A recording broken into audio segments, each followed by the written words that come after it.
বিভক্ত, বিভাজিত, একে অপরের সাথে যুদ্ধে লিপ্ত। এখন এই মুহূর্তে আমাদের অস্তিত্বের প্রশ্ন, আমাদের জাতিসত্তার প্রশ্ন। এই মুহূর্তে আমাদের ওয়াহাদাত উম্মত, একতার ডাক দিতে হবে, এক প্ল্যাটফর্মে আসার প্রয়াস চালাতে হবে। ইত্তেফাক মাল ইখতিলাফ, ইখতিলাফ থাকবে, ফুরুআত অনেক ইখতিলাফ থাকবে।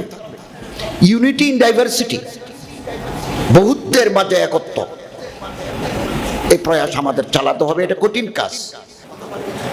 Now we have become divided, split into many groups. আমরা মুসলমানরা, আমাদের মুসলমান হওয়া প্রয়োজন। মুসলিম বলো, উম্মত বলো, থাকবে। আমার মাযহাব আলাদা, আমার মাসলাক আলাদা, আমার মাশরাফ আলাদা, আমার নিসবত আলাদা, কিন্তু আমার এবং আপনার মধ্যে ঐক্যের বন্ধনের সূত্র আছে। আপনি, আমার আল্লাহ আপনার আল্লাহ এক, আমার রসুল আপনার রসুল এক। আপনি সাহাবায়ে কেরামদের মহব্বত করেন, আমরা সাহাবায়ে কেরামদের মহব্বত করি। আপনার কিবলা এক, আমার কিবলা এক, আপনার কোরআন এক, আমার কোরআন এক।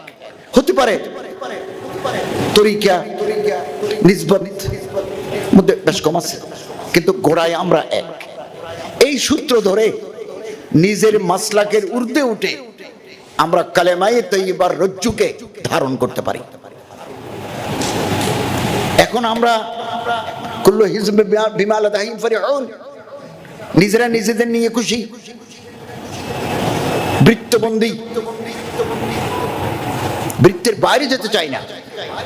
আমার বৃত্তের ভিতরে কেউ আসলে তিনি আমার ভাই, আমার বৃত্তের বাইরে গেলে তিনি আমার হাতফগা, তাকে আমি টার্গেট করব। আপনি যুগে যুগে লক্ষ্য করবেন, অন্যরা যা ক্ষতি করেছে, আমাদের নিজেদের লোকেরাই আমাদের নিজেদের ক্ষতি করেছে বেশি। ইমামে আজম আবু হানিফা রাহিমাহুল্লাহ, ওনার জামানা থেকে আজ পর্যন্ত ওনার বারবার আঘাত হানে। মানুষের আস্থার জায়গা, মানুষের জীবন কত, 30 বছর 40 বছর মানুষ ময়দানে কাজ করে, তারপর বুড়া হয়ে যায়।